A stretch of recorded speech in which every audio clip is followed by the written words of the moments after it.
Federal judge has temporarily blocked parts of an Iowa law that bans some books from school libraries and forbids teachers from discussing LGBTQ plus issues. Judge Stephen Locker granted that preliminary injunction. The measure was signed into law by Governor Kim Reynolds early this year. It was set to take effect this coming Monday, January 1st. It bans books depicting sex acts from schools, and it forbids teachers from talking about gender identity and sexual issues with students up through the 6th grade. It also requires school administrators to notify parents if their child asks to change their pronoun or their name. This ruling, part of a lawsuit filed by the ACLU of Iowa and the LGBT rights group called Lambda Legal. Another similar suit's been filed by the Iowa State Education Association, Penguin Publishing, and 4 authors. The ACLU of Iowa released a statement following this ruling. It says, in part, we are glad our clients, Iowa families and students, will be able to continue the school year free from the harms caused by parts of this unconstitutional law. And the president of the Iowa State Education Association, that's the state's largest teachers union, adds when education professionals return to work next week, they can do what they do best, take great care of all their students without fear of reprisal. Iowa Governor Kim Reynolds reacting with disappointment to the ruling, saying in part, the fact that we're even arguing these issues is ridiculous. The real debate should be about why society is so intent on over-sexualizing our young children. It's wrong, and I will continue to do my part to protect their innocence.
Yo, check it out. It's the cook from Texas Chainsaw Massacre.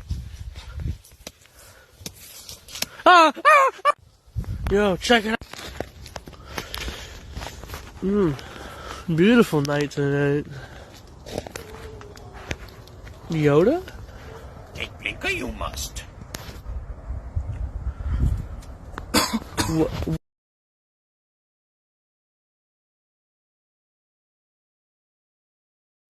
You promised you'd take me there again.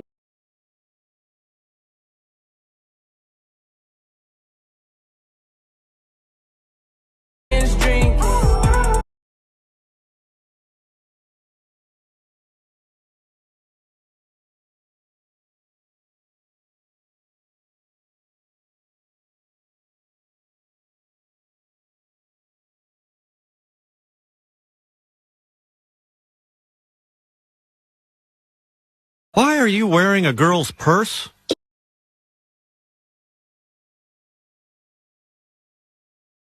Where?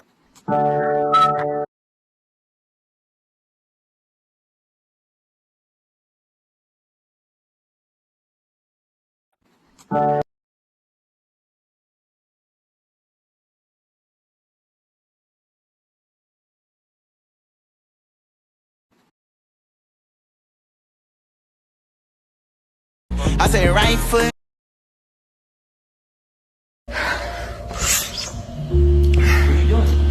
Relax. I just want to take some pictures.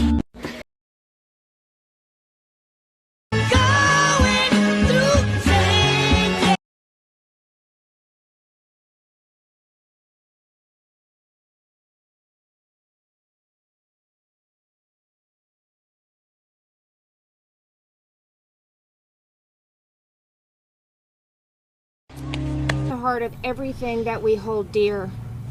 This senseless tragedy has shaken our entire state to the core, and I want this community to know that every Iowan stands with you.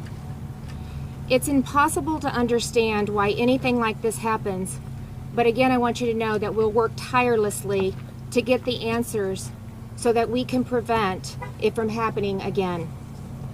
I want to take a moment this afternoon to recognize the immediate and courageous response of local law enforcement today and the incredible coordination between local police, first responders, the Dallas County Sheriff's Office, the Iowa State Patrol, DCI, ATF, and the FBI, and multiple healthcare providers. I had the opportunity a few moments ago to speak with some of the officers involved, and in a situation like this, as we all know, every minute counts. And their heroic actions today, we can say, saved lives. The response was tremendous, and we're extremely grateful. The full resources of the state government will be available to assist in the response and, of course, the community's recovery from this tragic event. The mental health region has social workers that are embedded in the school district and will provide counseling services for the students, the families, and the staff. As you all know, this is an ongoing investigation, so law enforcement will brief you only on what they can at this time, and they will provide additional information as it becomes available. And so with that, I'd like to turn it over to the Chief.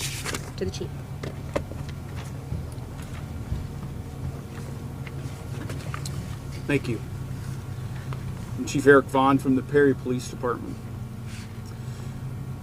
I want to thank the quick actions of the Dallas County dispatchers who handled and dispatched the calls regarding this tragic event this morning.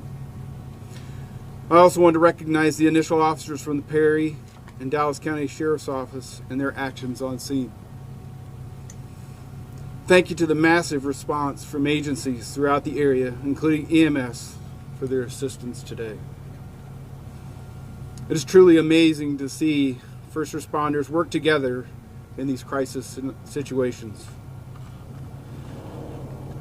And I cannot forget to recognize the teachers, faculty, and students involved who acted bravely and heroically in this tragic situation. Thank you to the community support we have seen and we will continue to need in the future. All of our condolences to the victims and their families.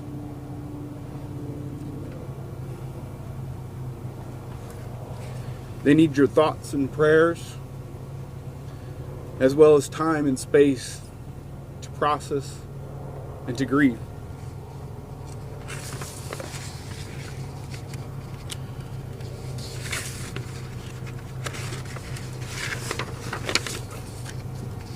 This community has been through tough times before and have rallied together. I'm sure this time will be no different. Thank you. I introduce Mitch Mortvet, DCI. Thank you, Chief. My name's Mitch Mortvet. I'm an assistant director with the Iowa Division of Criminal Investigation. At 7:37 a.m., on January 4th, 2024, the Perry Police Department responded to an active shooter event at Perry High School. Meanwhile, Dallas County Communications was also receiving multiple 911 calls of an active shooter at the high school. Perry police officers responded within minutes. They immediately made entry and witnessed students and faculty either sheltering in place or running from the school. Once inside, they located multiple individuals with gunshot wounds. Officers immediately attempted to locate the source of the threat and quickly found what appeared to be the shooter with a self-inflicted gunshot wound. As additional officers responded, a systematic search of the school took place. Officers located during the search of the school an improvised explosive device. The state fire marshal and the Bureau of Alcohol, Tobacco, and Firearms rendered the device safe. Numerous officers from multiple agencies were able to secure the school and verify no additional threats. At the same time, first responders were rendering aid to the victims, who were later transported to area hospitals. The shooter has been identified as 17-year-old Dylan Butler, a student at Perry High School. Butler was armed with a pump-action shotgun and a small caliber handgun. Butler also made a number of social media posts in and around the time of the shooting. Law enforcement is working to secure those pieces of evidence. All evidence thus far suggests that Butler acted alone. There are 6 victims, one of them who is deceased. That individual was a 6th grade student at Perry Middle School. The other 5 are being treated at area hospitals. 4 of the surviving victims are students, and the 5th is a school administrator. The law enforcement response was swift and immediate. Roughly 150 officers from local, state, and federal agencies responded within the hour. The investigation in today's tragedy is ongoing. The Iowa Division of Criminal Investigation is serving as the lead investigative agency with assistance from the Perry Police Department, the Dallas County Sheriff's Office, the FBI, the ATF, and the Dallas County Attorney's Office. At this time, we will take a few questions. Mitch, Phil Jones from the Register. I was told by the father of a student who was shot that his son witnessed Principal Dan Marburger be shot. Is he the administrator, and what is his condition? The investigation's ongoing, and we're not releasing any other names other than Dylan Butler's name at this time.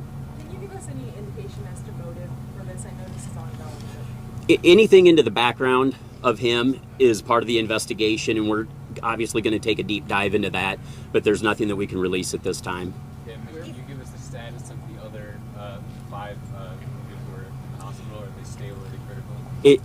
At this time, it's my understanding, as of about an hour ago, 1 was in critical condition but appeared not to be life-threatening, and the other 4 are stable. Is any racial motivation in this shooting, and are there any Latino victims? As far as the ethnicity of the victims, I'm not sure, and there's nothing to indicate at this time that it had anything to do with race.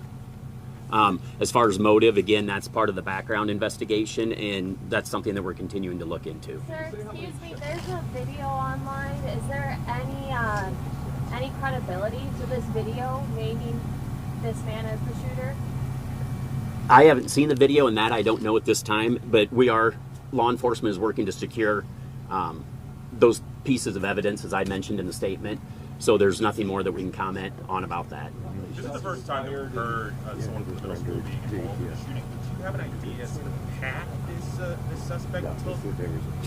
It all happened in the Perry High School, and it was before school started, so there were not many students, and it's our understanding that there was a breakfast program going on, so there may have been students of different grades, if you will, in the school at that time. But it all was contained in the Perry High School, not in any of the other buildings. How many shots were fired and with weapons? That's still part of the investigation. We're trying to determine that. What else can you tell us about the explosive device?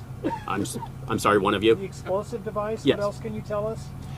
Not much about it, other than it was pretty rudimentary, and it was rendered safe by, like I said, the State Fire Marshal and the ATF.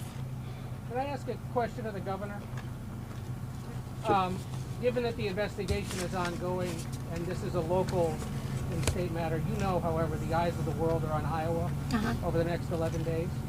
How should the candidates running for president talk about what happened today? Well, I'll let them. The issue of school violence generally. I'll let them decide how they're going to talk about it. We're going to focus on the investigation, and we're going to focus on making sure that we provide the resources that the community, the teachers, the staff, those that are involved, the families, that we're providing the resources that they need during this difficult time. So that's what I'm going to be focused on, the state of Iowa is going to be focused on, and I'll let the candidates decide what they're going to focus on. You worry they might politicize it? Governor. We're going to take no more questions at this time. What does the Thank you. For school safety for other schools in the area that you're looking at this year, what does school safety look like going forward here? I mean, as it was commented on by the chief, that, and by the governor as well, that everybody reacted the way they should, and it's obvious that training, first of all, at the school level, with faculty and students, everybody reacted absolutely appropriately the way they should, as well as law enforcement as they are entering the building. Provided radios to schools and Thank you. Is the suspect dead?